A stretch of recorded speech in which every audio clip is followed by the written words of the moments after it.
Hola, bienvenidos, bienvenidas. Primero de todo, agradecer vuestro tiempo por asistir a este webinar y sin más, voy a empezar la explicación de este webinar que nos han solicitado varios clientes para poder seleccionar la opción de encoder más apropiada con nuestro variador FriendlyLift LM2A. Bien, pues sin más, voy a empezar con los objetivos de este webinar. Lo primero va a ser saber qué es y qué hace un encoder. Después vamos a identificar los diferentes tipos de encoders más comunes, concretamente en el sector de elevación, los que nos solemos encontrar en el sector de elevación. Y por último, vamos a explicar cómo seleccionar la opción de encoder más adecuada para, con el encoder en cuestión, poder controlar el motor, la máquina de nuestro ascensor. Bien, pues vamos a hablar en estos tres puntos, de estos primeros tres puntos. Voy a hacer una pequeña introducción de lo que es un encoder, para qué sirve. Después os explicaré los diferentes tipos de encoders que principalmente se suelen utilizar en el sector de elevación de los ascensores. Y por último, como decía, explicaré cómo seleccionar la opción más apropiada para nuestro FriendlyLift LM2A. Y haré un pequeño resumen con todas las opciones disponibles y la selección disponible para ello. Bien, pues vamos al primer punto. Primero os voy a introducir qué es un encoder y para qué sirve. Bien, vamos allá. Pues un encoder o codificador, depende del área geográfica, también se les conoce como codificadores. Básicamente es un dispositivo de detección que se utiliza para proporcionar una respuesta. Nos podemos encontrar diferentes tipos de encoders, los hay lineales y los hay rotatorios. En el sector de elevación, principalmente, para los motores eléctricos que controlamos con nuestro variador, se utilizan los encoders que son rotatorios. Y de ellos os vamos a hablar. Bien, aquí tenéis una imagen con varios de ellos, más grandes, más pequeños, con disposiciones mecánicas del eje, de longitudes, diámetros distintos. Pues esto es la imagen física del codificador, del encoder. Bien, pues ya sabemos que es un encoder y ahora pues vamos a ver para qué sirve. Pues nada, básicamente el encoder lo que hace es convertir el movimiento, en este caso el movimiento rotatorio de su eje, del eje del motor, que es donde va acoplado, en una señal eléctrica que va a ser leída por otro dispositivo de control de movimiento. En este caso, pues obviamente nuestro variador de frecuencia, puede ser un PLC, puede ser la placa electrónica de cualquier fabricante de electrónica para el ascensor, etcétera. Se utiliza pues, para enviar una señal de respuesta que va a ser utilizada, en este caso por el variador, pues para poder detectar una velocidad o una dirección, sentido de giro. También para poder precisar una posición, un control de movimiento. Y por último, para llevar un contaje. Bien, pasamos al siguiente punto. Y en este punto os voy a explicar de los diferentes tipos de encoders utilizados en el sector de elevación, cuatro subapartados.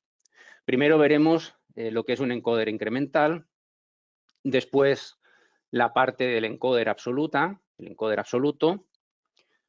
Veremos diferentes tipos de encoders utilizados en el sector de elevación, de los que hemos podido ver durante todos estos años de experiencia. Y finalmente, también veremos otro tipo de dispositivos que nos encontramos o nos hemos encontrado en el sector de elevación, utilizados pues, para la misma finalidad. Bien, vamos al primer punto, que es el encoder incremental.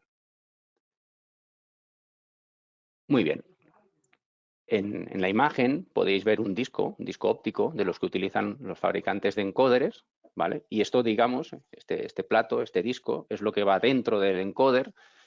que cuando lo alimentamos con el variador, en este caso, pues bueno, tiene como una señal interna lumínica que pasando a través de estas ranuritas que veis ahí, pues nos informa, como decía anteriormente, pues de la velocidad, de la dirección, de la posición, en este caso, la parte incremental. Bien, el encoder incremental genera una serie de impulsos por cada vuelta de su eje y con dichos impulsos podemos determinar, como decía inicialmente, velocidad, longitud, posición. Habitualmente los que más se utilizan son los que se llaman bidireccionales, es decir, son encoders que disponen de dos canales de salida, normalmente el canal A y el canal B. Y gracias a esto se puede determinar también el sentido de giro del eje. Aquí tenéis una imagen, una representación de lo que serían estas señales de los canales de salida, de la electrónica de salida del encoder, del canal A y del canal B. Tal y como podéis ver, es una señal que se repite periódicamente, en este caso, cada 360 grados eléctricos, y podéis ver que el canal B es exactamente el mismo, pero está, en este caso, desfasado 90 grados eléctricos con respecto al canal A, ¿vale?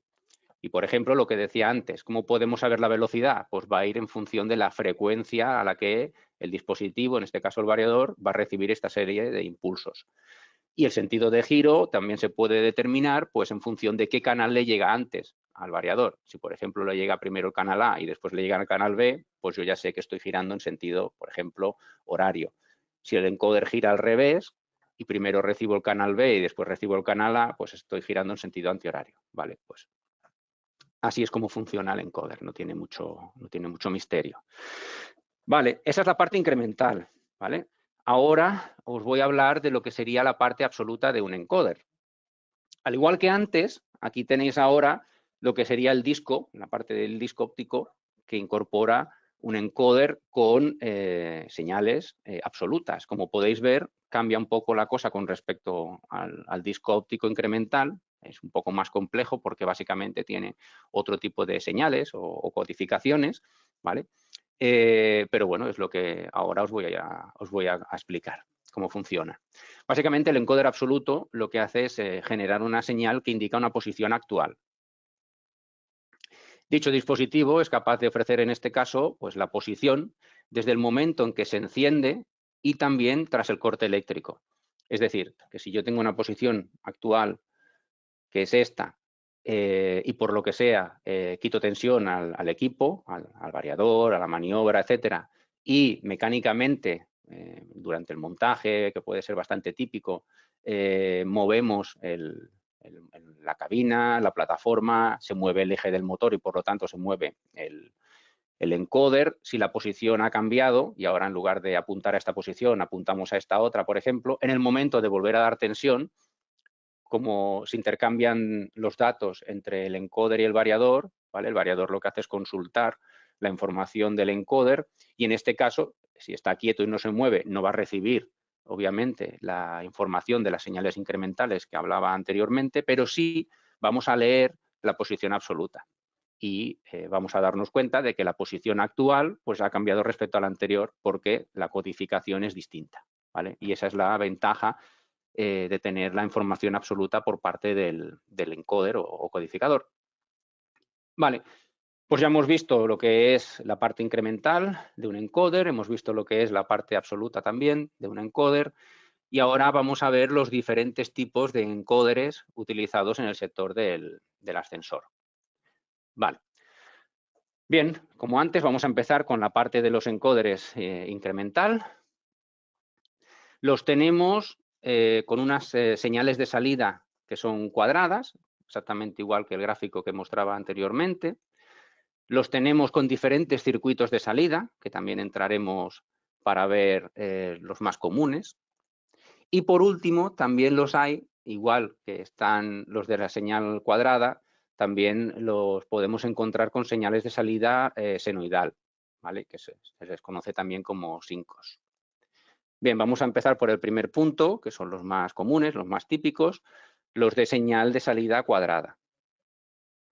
Bien, pues los encoders incrementales bidireccionales, como decía inicialmente, los tenemos con dos canales de salida A y B, Ahí tenéis el gráfico que representa a estas señales, como decía antes, es una serie de impulsos que se repiten cada 360 grados eléctricos, el canal B respecto al A está desfasado 90 grados eléctricos, y esta señal se repite tantas veces como la resolución tenga nuestro encoder, perdón. ¿Vale? Entonces, nos podemos encontrar encoders con infinidad de resolución en el mercado. Los fabricantes los pueden fabricar desde un pulso por vuelta hasta 10.000 o los que sean, ¿vale? Y comúnmente o típicamente en el sector de elevación nos los podemos encontrar pues de 1024, 2048, 4096. Normalmente suelen venir en ese tipo de rangos o potencias, ¿vale? De múltiplos, perdón. También los hay de 1000 pulsos, también los hay de 500, también los hay de 2526, ¿vale? Al final, pues todo depende de cómo se le especifique al fabricante del encoder para que lo sirva. Pero lo más normal suelen ser siempre en ese tipo de relaciones, 512, 1024, 4096, 2048, 4096, así, 8192, etcétera. Vale, pues estos son los más típicos, por un lado. Después nos encontramos los que son con la señal bidireccional, exactamente igual, pero aquí ya se añade una señal adicional, ¿vale? Aparte de los canales A y B, también está el paso por cero, que normalmente se representa con el canal Z, ¿vale? Canal Z, canal N, 0. Esto es indistinto porque dependerá del nombre que le dé el fabricante, pero al final es una señal adicional.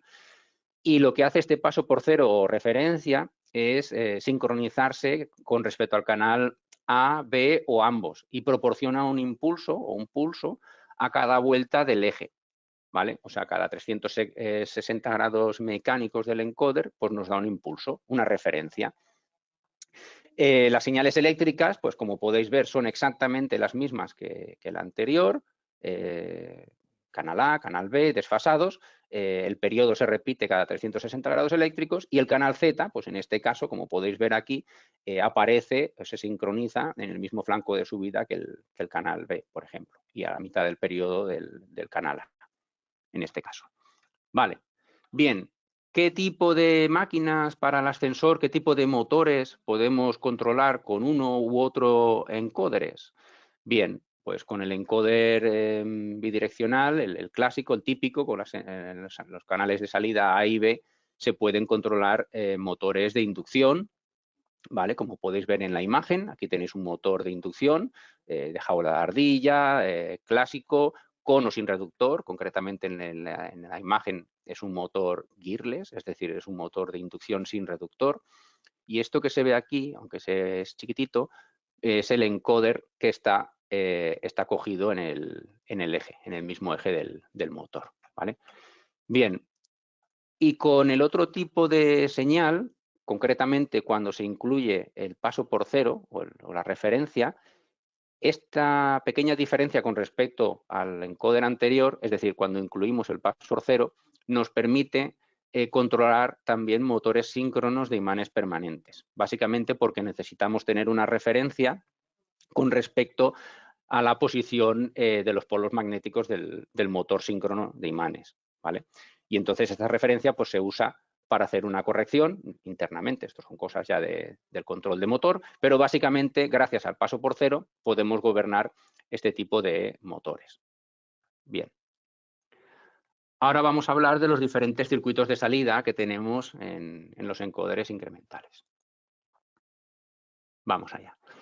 El más típico o clásico o común suele ser el circuito de salida TT-LAN driver, con o sin salidas diferenciales RS422. Os muestro un gráfico, al final una imagen vale más que 1000 palabras, y aquí tenéis los canales A, B, paso por cero, pero si os fijáis, se incluyen las señales A negada, B negada y el paso por cero negado, que es como si se mirara la imagen a un espejo. Es lo mismo, pero la señal complementaria. Se llaman señales complementarias, ¿vale?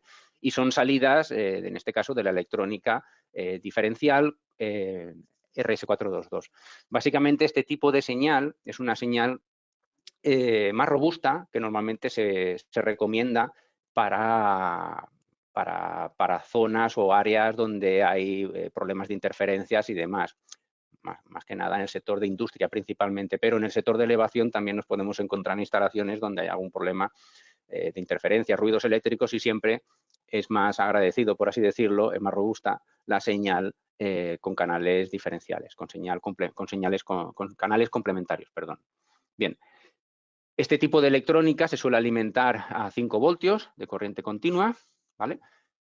Y poco más que decir del TTL Land Driver. Ahora pasamos al otro tipo de electrónica también bastante común o conocida, que es la electrónica, el circuito de salida HTL, con electrónica push-pull complementario o bien colector abierto. Esos son los diferentes circuitos que nos podemos encontrar con este tipo de llamada circuito de salida HTL.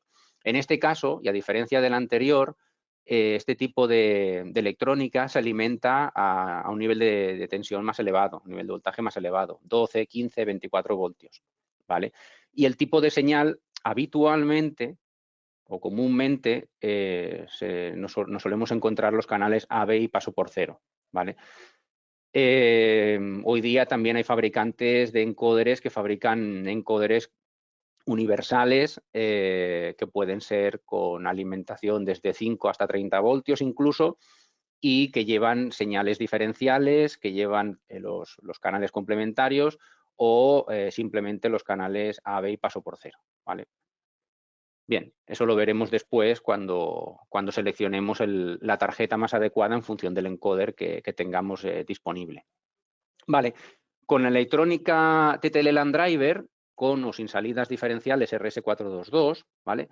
Nos permite controlar motores tanto de inducción, de jaula de ardilla, como motores síncronos de imanes permanentes.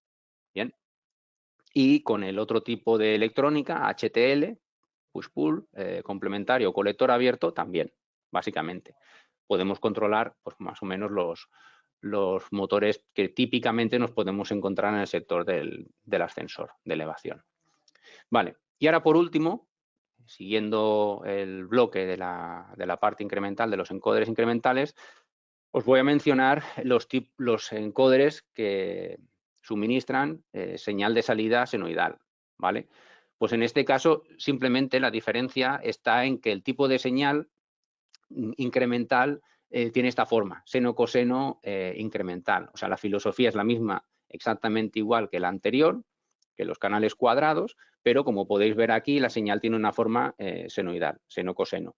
El canal A con respecto al B sigue estando desplazado 90 grados eléctricos, el periodo de la señal se repite cada 360 grados eléctricos y en este caso el paso por cero, que aquí lo llaman R o referencia, se sincroniza exactamente igual entre los canales A y B, ¿vale? Este tipo de señal nos permite controlar motores de inducción, motores de jaula de ardilla con o sin reductor. Y digámoslo así, la ventaja, ¿vale?, de este tipo de señal con respecto a la señal cuadrada del encoder clásico o típico es que nos permite obtener mayor resolución, ¿vale? Porque el dispositivo, en este caso el variador, a través de su tarjeta de encoder, lo que hace es tomar más muestras de la señal, hace lo que se le llama interpolación, y en este caso, pues no solamente coge un nivel bajo o un nivel alto, por los diferentes periodos o a la diferente frecuencia de señal que recibe la tarjeta de encoder, sino que vamos tomando diferentes muestras y por lo tanto podemos sacar muchísima más resolución de esa señal y por lo tanto podemos tener un mejor control del motor y de la carga y al final mejor control del ascensor. Se traduce a eso. Bien, vamos a la parte del bloque de lo que sería el encoder absoluto, ¿vale? Y ahora, igual que antes en la parte incremental habían diferentes bloques, pues aquí también voy a hablar de diferentes bloques. En el caso del encoder absoluto, pues bueno, os voy a mencionar diferentes codificaciones de las que podemos ver en el sector de elevación. Bien, primero las codificaciones de salida más comunes o más típicas, ¿vale? Después os mencionaré los diferentes interfaces de señales incrementales y por último las interfaces de datos, ¿vale? Bien, empezamos por el primer bloque, que sería la codificación de salida más común. Bien, pues nos podemos encontrar una codificación de 3 bits, o también conocido canales de conmutación. Básicamente os pongo el gráfico para que lo podáis ver. Pues sería este tipo de señal, conformaría la parte de señal absoluta que recibiríamos del encoder, ¿vale? En este caso, pues tenéis cada 360 grados el pulso de los canales, el canal U, V y W con sus señales complementarias, y esto lo recibiríamos cada 360 grados eléctricos, ¿vale? Y obviamente en función de si recibimos antes o después el canal U con respecto al V o al W, pues podemos saber el sentido de giro, bien, aparte de la posición. Otro tipo de codificación también bastante común es el código de 4 bits o código Gray, ¿vale? Esto recibe el nombre del investigador, pues, que descubrió este tipo de codificación, el señor Gray. Vale, pues al igual que el anterior, simplemente incorpora un bit más y por lo tanto pues tenemos más resolución, por así decirlo, respecto al código anterior. Vale, muchos de los asistentes diréis, uff, aquí en nuestro sector, en nuestro mercado, España, Portugal, Europa, en un momento dado, este tipo de codificación no es muy común. Sí, de acuerdo. Este tipo de codificación es bastante más común verla en países asiáticos. Pero muchos de vosotros seguro que habéis tenido la experiencia de haber recibido alguna máquina de algún fabricante asiático, ¿vale? Que incorporaba ya un encoder de este tipo, con estas características de señales incrementales y absolutas. Y muchas veces pues habéis contactado con nosotros, oye, tenemos esta máquina que hemos traído pues de China o de donde sea, y trae este encoder, ¿qué tarjeta podríamos utilizar para controlarla? ¿O tenemos que cambiar de encoder? Bueno, pues si en este caso proporciona este tipo de señales, pues con Fuji Electric, con nuestro variador y con la tarjeta de encoder adecuada, de la que hablaremos un poco más adelante, pues sí podríamos controlar este tipo de encoder, máquina y demás. Por lo tanto, no sería necesario cambiar de encoder, ¿vale? Bien, pues con este tipo de señales, principalmente, permite controlar máquinas síncronas de imanes permanentes, ¿vale? Bien, pasamos al siguiente bloque y vamos a hablar de los interfaces de señales incrementales. Venga, pues al igual que para la parte puramente incremental, ¿vale? Que es la parte que hablaba en el bloque anterior, canal A, canal B, paso por cero o referencia. La parte absoluta también puede proporcionar una señal incremental, en este caso. Y la diferencia con respecto a la incremental, que tendríamos esta serie de impulsos que se repiten cada 360 grados eléctricos, si por ejemplo mi encoder tiene una resolución de 1024 impulsos, pues recibiría esta señal 1024 veces por cada 360 grados mecánicos. En este caso, la parte absoluta, los canales C y D, según la nomenclatura de este fabricante de encoder, tenemos el canal C con respecto al D desfasado 90 grados mecánicos, pero esta señal seno-coseno la recibiríamos a cada vuelta mecánica, o sea, a cada 360 grados mecánicos del eje del encoder y por lo tanto del eje del motor. Y la gracia de esto es que también nos permite controlar motores síncronos de imanes permanentes. Vale. Y en el último bloque os voy a hablar de los diferentes interfaces de datos que también podemos encontrarnos en el sector de elevación con los diferentes encoders que podemos ver en el mercado. Bien, el primer interfaz es el interfaz SSI, acrónimo en inglés del Synchronous Serial Interface.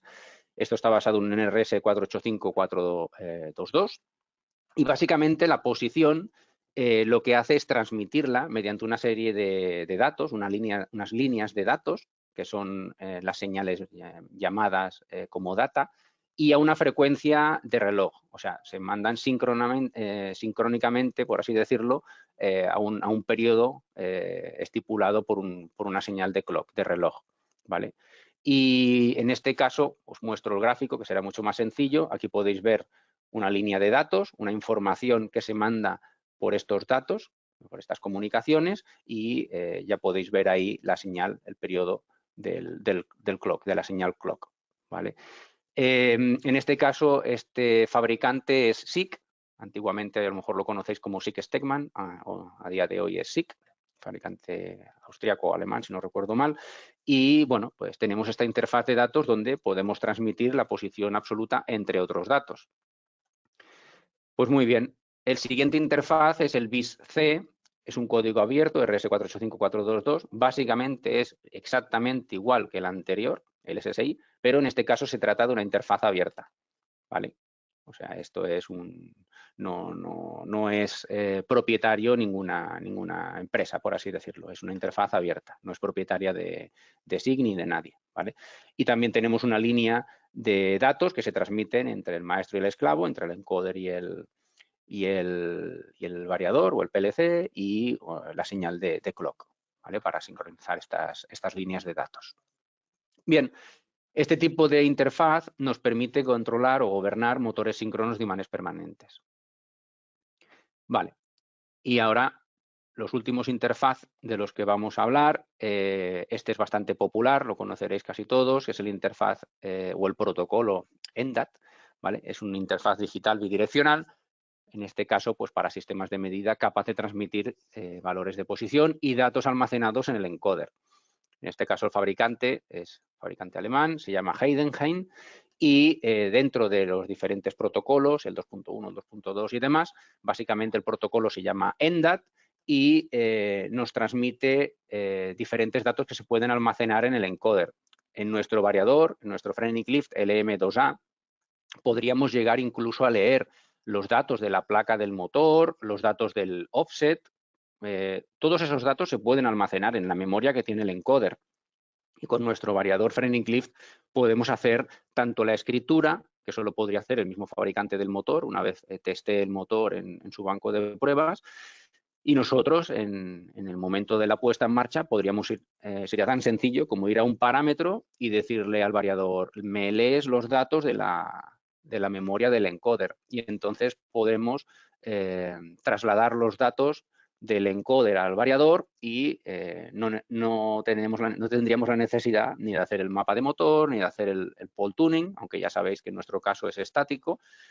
Fuimos pioneros en ese aspecto y no es necesario descolgar, suspender cabina ni abrir frenos, sino que se puede realizar el pole tuning de manera estática, ¿vale? Pero todo y así, pues sería sencillo cara al usuario de que si tenemos los datos metidos en la memoria del encoder, podemos hacer la lectura y ya directamente hacer la puesta en marcha y mover ya en inspección para arriba o para abajo, ver que el sentido de giro es el adecuado y simplemente acabar de hacer el montaje, la puesta en marcha y el ajuste fino del ascensor. Es una ventaja muy interesante para el que no lo sepa, pues bueno, espero que ahora haya quedado claro esa ventaja competitiva. Bien, pues al igual que tenemos la interfaz de datos ENDAT que pertenece al fabricante Heidenhain, bueno, pues aquí tenemos a su competencia, ¿vale? Esto es como la Coca-Cola y la Pepsi, o el McDonald's y el Kentucky, o quien sea, o el Burger King. Aquí tenemos la interfaz Hyperface, ¿vale? Es exactamente lo mismo que en el caso del protocolo ENDAT, pero es otro protocolo, otro idioma, ¿vale? Como el inglés y el francés, pues exactamente igual. En este caso también pertenece al fabricante SICK Stegmann, ¿vale? Y la filosofía es exactamente la misma. Podemos intercambiar datos entre el encoder y el variador. Y todo esto sirve para controlar motores síncronos de imanes permanentes. Vale. Bien, pues vamos ya al último bloque de este apartado. Ahora os voy a hablar de otros dispositivos que también nos podemos encontrar en el sector de elevación. Aquí tenéis varios de ellos. Pues, por ejemplo, nos podemos encontrar un dispositivo que es el Resolver, ¿vale? ¿Qué es el Resolver? Vale, pues el Resolver básicamente es como un transformador eléctrico que se utiliza para medir el ángulo de rotación a través de una serie de impulsos para regular la velocidad o la posición. Y es muy parecido a un motor eléctrico, básicamente porque se compone de unas bobinas en el estator y de un rotor metálico.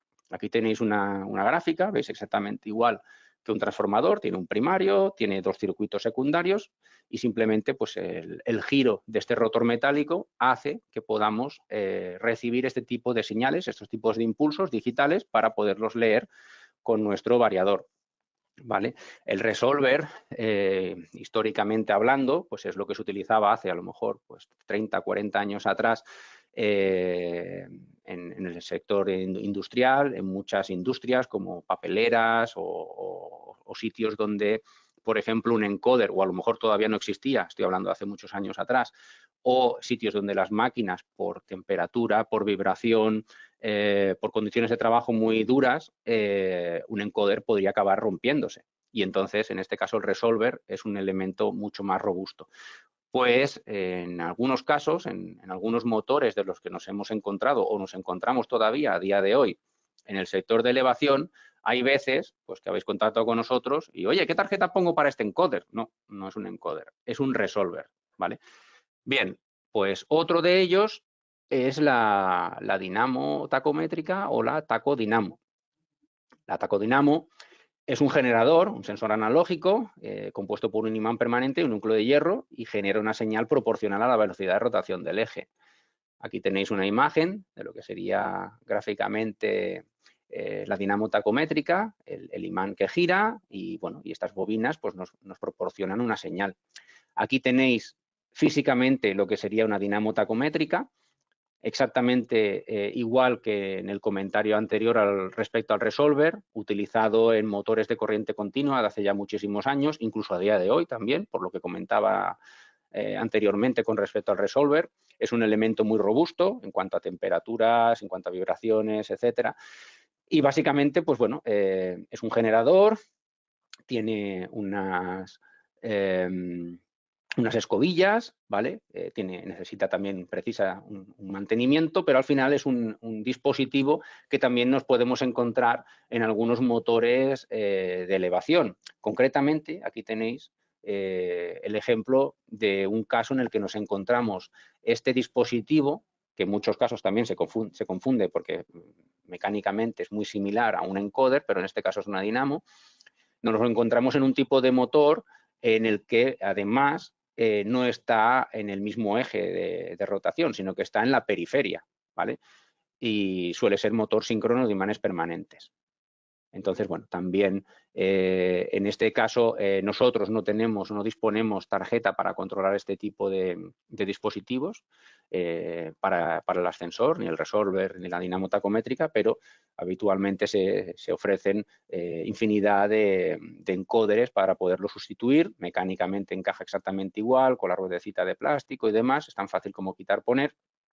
Y nosotros podemos gobernar ese tipo de motores con la tarjeta adecuada en función del encoder sin ningún tipo de problema, ¿vale? Este dispositivo, a lo mejor a alguno de vosotros me viene ahora a la mente, a nivel doméstico nos lo encontrábamos, por ejemplo, en bicicletas. Yo recuerdo que mi hermana tenía en su bicicleta de paseo esta dinamo tacométrica que estaba acoplada a la horquilla del manillar y bueno, tenía la ventaja de que con un selector, por así decirlo, podías poner en contacto, pues exactamente igual que la rueda de goma se pone en la polea del motor, pues ponías en contacto la rueda del eje de la dinamo con la rueda de la bicicleta y en función de la velocidad, de lo que pedalearas tú, pues bueno,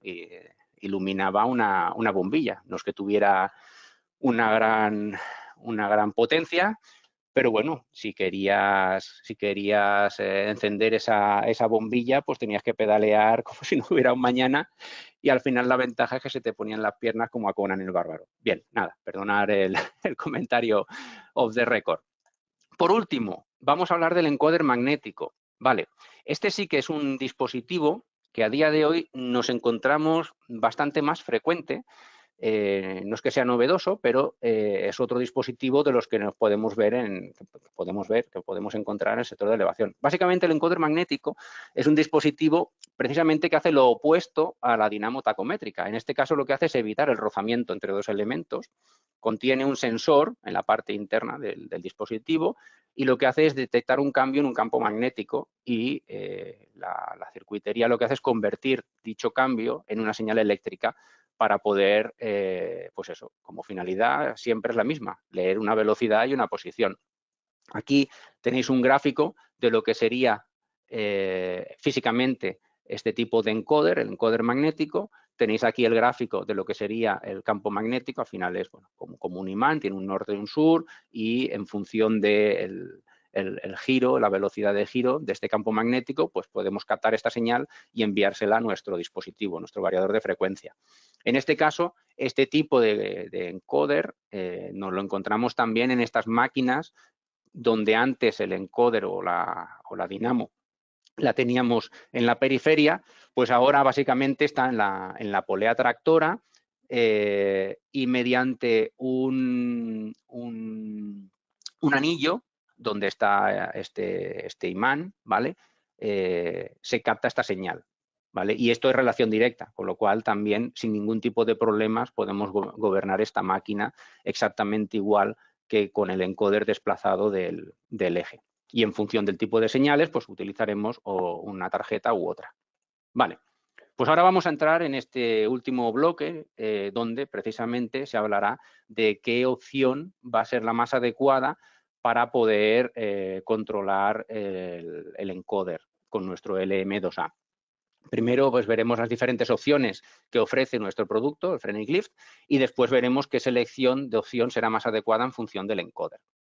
Bien, pues lo primero, aquí tenéis un mapa de las diferentes opciones que tenemos disponibles. Como veis, pues hay 6 opciones disponibles y ahora pues muy rápidamente voy a mencionar las características o especificaciones principales de cada una de ellas.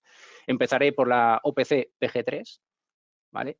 Esta tarjeta permite la entrada de encoder tipo push-pull complementario colector abierto, es decir, HTL, ¿vale? Y también suministra o proporciona, mejor dicho, una salida LAN driver con divisor de frecuencia, ¿vale? Para informar a la maniobra del ascensor, por ejemplo. Aquí tenéis la imagen física de lo que sería la tarjetilla de opción. Bien, la siguiente, la OPC PG3 ID, sería exactamente la misma que la anterior, para encoder push-pull complementario colector abierto, pero en este caso la diferencia con respecto a la anterior estriba en que la salida hacia el controlador o la maniobra ya no es TTL, sino que es colector abierto con divisor de frecuencia, ¿vale? Sería una señal HTL de 12 a 15 voltios, ¿vale? Además, podéis ver por aquí que se puede llegar a seleccionar la alimentación.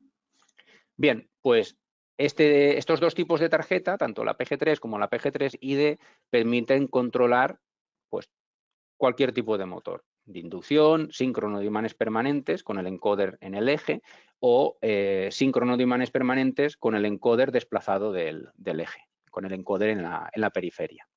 Vale, pasamos a la siguiente tarjeta, la OPC PMPG. En este caso tenemos una entrada de encoder LAN driver, 5 voltios, ¿vale? Eso para la parte incremental. Y después tenemos otra entrada, en caso de necesidad, ¿vale? Para encoder absoluto y admite tanto 3 como 4 bits, ¿vale? Lo que decíamos antes, los 3 bits con los canales de conmutación más los 4 bits, ¿vale? O el código Gray.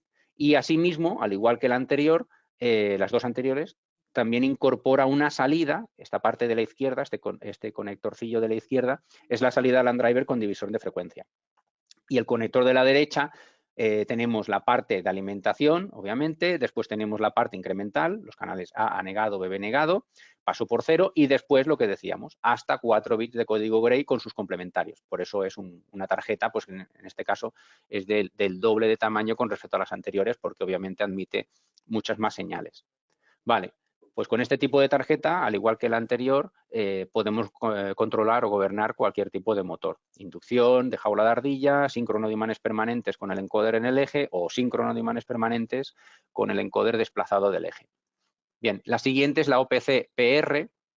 Esta tarjeta cambia con respecto a las anteriores porque la señal incremental es señal tipo seno, coseno o sin cos, ¿vale? Y también incorpora una señal absoluta con formato sin cos, ¿vale? Estas señales, como decía inicialmente, o anteriormente, mejor dicho, son unas señales de 1,2 voltios pico a pico, ¿vale? También incorpora, al igual que la tarjeta anterior, la PMPG, una salida LAN driver con divisor de frecuencia, ¿vale? Esta sería la tarjeta OPC-PR. Bien, con este tipo de tarjeta podemos controlar principalmente motores de inducción y motores síncronos de imanes permanentes con el encoder en el eje. Bien, pasamos ahora a las tarjetas con interfaces de datos. En este caso es la tarjeta OPC-PS. Tenemos la posibilidad de controlar encoders con señales seno, coseno incremental, y la parte absoluta viene dada con las comunicaciones serie, ¿vale? Sin hiperface y con los protocolos en ENDA2.1, SSI y BIS-C. También incorpora salida de LAN driver con divisor de frecuencia. Y con este tipo de tarjeta podemos gobernar, controlar motores de inducción y motores síncronos de imanes permanentes. Y por último, la tarjeta OPC-PSH, ¿vale? Físicamente es igual que la tarjeta OPC-PS, ¿vale? Pero hay una pequeña diferencia. A nivel eléctrico también exactamente igual, admite entrada de encoder seno, coseno incremental y admite entrada de encoder absoluto con líneas de datos y clock. En este caso, habla los protocolos ENDA2.1, SSI, BIS-C y Hyperface. O sea, esta es la tarjeta que se necesita para cuando utilizamos un protocolo Hyperface. Y también tiene salida LAN driver con divisor de frecuencia. Luego hay un pequeño comentario al respecto, es que en ese switch, ahí chiquitito, el switch 1 es el que selecciona el voltaje, porque estos encoders no los podemos encontrar con dos alimentaciones, o 5 o 8 voltios, ¿vale? Por defecto viene a 5 voltios, lógicamente, pero en caso de que tengamos un encoder que se alimente a 8, hay que cambiar de posición el switch para alimentarlo a 8 voltios y poder tener un nivel de señal adecuado. Vale. Y ya vamos acabando, vamos a la selección de la opción según la tarjeta de encoder y tenemos preparada esta tabla, ¿vale? De momento, pues que nadie se asuste porque tiene muy fácil explicación. En este caso, esta tabla está relacionada con los parámetros del variador, que es donde seleccionaremos el tipo de señales absolutas principalmente, es el parámetro L01, podemos ajustarlo desde 0 hasta 8 y podemos tener diferentes 3 columnas principalmente, según las especificaciones del encoder, el tipo de señal incremental, el tipo de señal absoluta, las diferentes opciones que podemos utilizar y la tecnología de motor, o bien de inducción o bien síncrono de imanes permanentes, ¿vale?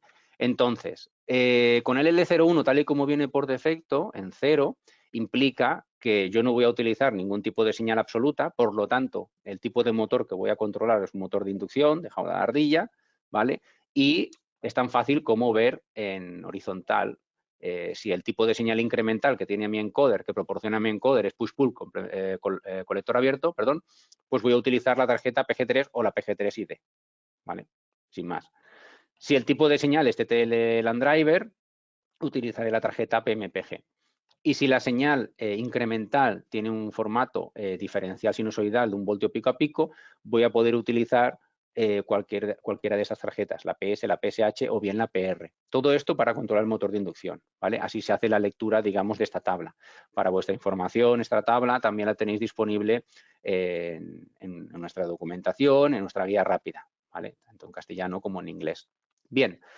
Cuando ajustamos el parámetro L01 en 1, aquí tenemos un pequeño asterisco y la explicación es la siguiente. Cuando ajustamos el parámetro L01 a 1 implica que yo voy a hacer la lectura a través del variador del paso por cero, de la Z, como canal de referencia, ¿vale? Y eso es para indicarle al variador que voy a controlar un motor síncrono de imanes permanentes, principalmente. Bien. Entonces, en función de si las señales incrementales que me proporciona mi encoder, los canales A y B, vienen con una electrónica push-pull colector abierto, pues voy a poder utilizar una tarjeta PG3, PG3ID. Si la señal A y B vienen con una salida circuito LAN driver, pues utilizaré la tarjeta PMPG. Vale. Aquí un segundo pequeño asterisco, el asterisco 2, y es una combinación un poco particular. Y es que podemos controlar, gobernar motor síncrono de imanes permanentes, concretamente con el encoder desplazado del eje, y esa combinación, ya lo tenéis aquí, control vectorial, cuando se hace el control vectorial con el encoder en la periferia, aunque aquí le decimos al variador que vamos a utilizar el paso por cero, en este caso no es necesario controlar el paso por cero. Eso es porque es un algoritmo de control especial. Y la tarjeta puede ser también otra tarjeta compatible con otro producto, que es la PGE o la PG2. ¿Vale? Simplemente este comentario adicional. El asterisco 1, que creo que me lo he dejado antes, para poder controlar motor síncrono de imanes permanentes con el paso por Z, con el paso por 0, como es un tipo de control muy particular y con la finalidad de mantener una calidad de control, lo mismo que tenemos una buena o alta calidad de producto, también queremos tener una buena calidad del control de motor. Y por seguridad, ya sabéis que ese tipo de motor, ese tipo de control, el motor debe estar validado por Fuji Electric. Tenemos una amplia gama de motores porque este tipo de regulación se hace desde hace muchísimos años y la gracia o la ventaja de este sistema es que el encoder, bueno, es un poco más económico, sin más, ¿vale? Porque para controlar motor síncrono de imanes permanentes, habitualmente también se utilizan señales o interfaces, en este caso, de datos o la señal diferencial sinusoidal cada 360 grados mecánicos, que es este otro tipo de encoder. Vale. Entonces, ahora me voy a pasar directamente al apartado de cuando seleccionamos el L01 en 4, en 6, en 7 o en 8, ¿vale? Me salto el 5 de momento, porque en el caso de las señales incrementales siempre van a ser, el tipo diferencial sinusoidal, y en el caso de las señales absolutas, básicamente, si seleccionamos en 4, le voy a decir al variador que vamos a leer una interfaz de datos con un protocolo que se llama ENDAT, por ejemplo, el ECN413, utilizaremos la tarjeta PSPSH para motor de imanes permanentes, como lo decía anteriormente. Cuando lo ajustamos en 6, utilizaremos el protocolo BIS-C, por ejemplo, el SENDIX 5873, también tarjeta PSPSH para motor de imanes permanentes. En 7 sería el protocolo SSI con el ECN413, por ejemplo, con las tarjetas PSPSH, también para motor síncrono de imanes permanentes. Y por último, en 8, la interface ENDAT, solo con el SRS, por ejemplo, 50, el tipo de encoder, la podemos tratar con la señal, con la tarjeta, perdón, OPCPS-H, ¿vale? Lo de la H viene por el protocolo Hyperface. Y por último, en el caso del L01 en 5, será para tipos de encoders, por ejemplo, el RN1387 o 487, otra variante, pero en definitiva es que incorpora esta señal, en lugar de incorporar una interfaz de datos, incorpora una señal diferencial sinusoidal de 1 voltio pico a pico, pero cada 360 grados mecánicos. Y en este caso, para controlar motor síncrono de imanes permanentes, pues también tenemos tarjeta, y la tarjeta se llama la OPC-PR. Bien, pues creo que eso es todo, efectivamente. Vamos a pasar a mencionar las conclusiones. Bueno, ya vemos o ya sabemos qué es un encoder, espero haberlo explicado bien. También hemos identificado los distintos tipos de encoders utilizados en el sector de elevación. Y por último, gracias a esta tabla resumen, también sabemos seleccionar qué opción va a ser la más adecuada en función del tipo de encoder que tengamos en nuestro motor para poder controlarlo y gobernarlo con nuestro variador Frenic Lift LM2A. Bien, pues ya sabéis que podéis seguirnos en nuestro canal de YouTube, en nuestras redes sociales, en LinkedIn, podéis contactar con nosotros a través de WhatsApp. Tenéis toda la documentación, manuales, catálogos, software disponible en nuestra web, Fuji Electric Spain, www.fujielectricspain.com. Si tenéis cualquier tipo de pregunta técnica que no surja en el siguiente apartado de preguntas y respuestas, podéis hacerla a postventa@fujielectric-medioeurope.com. Y si tenéis cualquier otro tipo de consultas genéricas, presupuestos o otro tipo de consultas comerciales, por ejemplo, podéis dirigirlas al info.spain@fujielectric-medioeurope.com. Pues nada, mil gracias por vuestra atención